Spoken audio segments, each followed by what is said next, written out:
So in the UK, in Britain, there's a big thing now about, forcing or pushing mentally ill and disabled people into work. Now, I wanted to go into mainly the mental health aspect when dealing with mentally ill people. Um, the first thing is that, staying in the house all the time isn't healthy. And it is important that mentally ill people and people with mental health issues, they do need to get out more because it is healthy.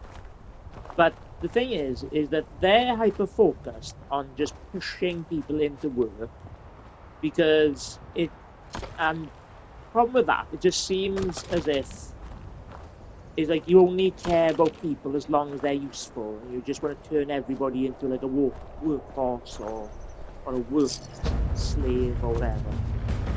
Um, but the thing is that pushing, like treating all mentally ill people as the same, and then just pushing them all into work, whether it's pushing them into 16 hours or 30 hours, it's not going to be the solution for everybody.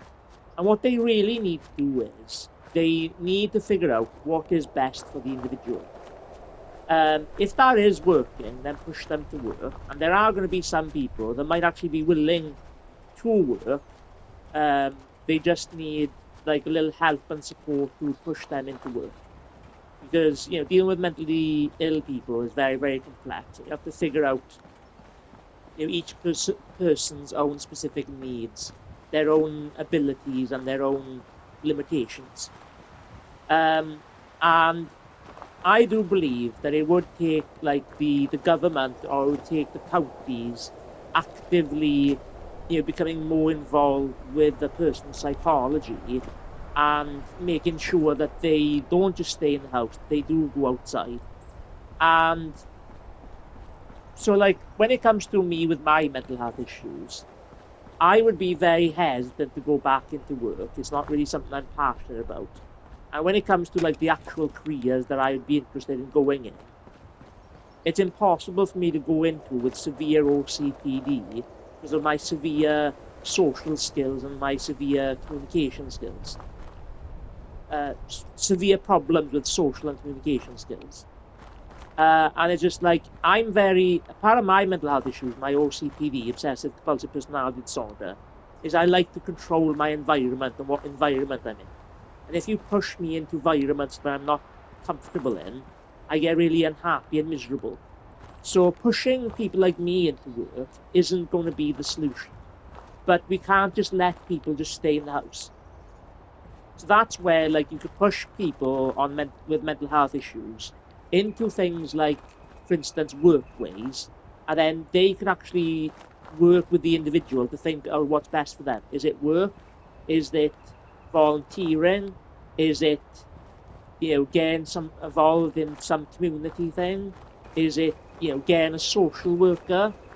Um, and when you're helping people with these mental health issues and helping people with their problems, you might actually improve their mental health issues to the point where they are more likely to get into work and to be more like optimistic about getting into work.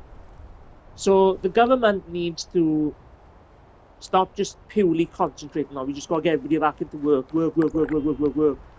If you're not working, you're useless, you're pointless. And politicians need to work on how they talk about people, because rhetoric, how you word things, determines how people perceive you. Whether it's perceiving like politicians in a good way or a bad way. And politicians need to have rhetoric where they're not just hyper focusing on work, but actually caring about the individual and what's best for the individual. And then you'll find some politicians would say, like, oh, we don't want to create a nanny state, but that's just excuses not to do anything. And if you actually want to improve people's mental health, you've got to get more involved. You've got to get more intellectual and more understanding. And so that's the future of governments and how they treat people with severe disabilities and severe mental health issues, or mental health issues and disabilities. You need to actually figure out what is best for the individual. Each according to their need, each according to their ability. Push people what they're capable of, what they're comfortable in doing, and not just forcing everybody into work. And yeah, so I think that's the future, is like pushing people into like things like workways, employ, and then figuring out what's best for them. And work isn't always going to be the best thing, but we've got to get people like outside, getting involved more in the community and things like that. And no using excuses of nanny state nonsense.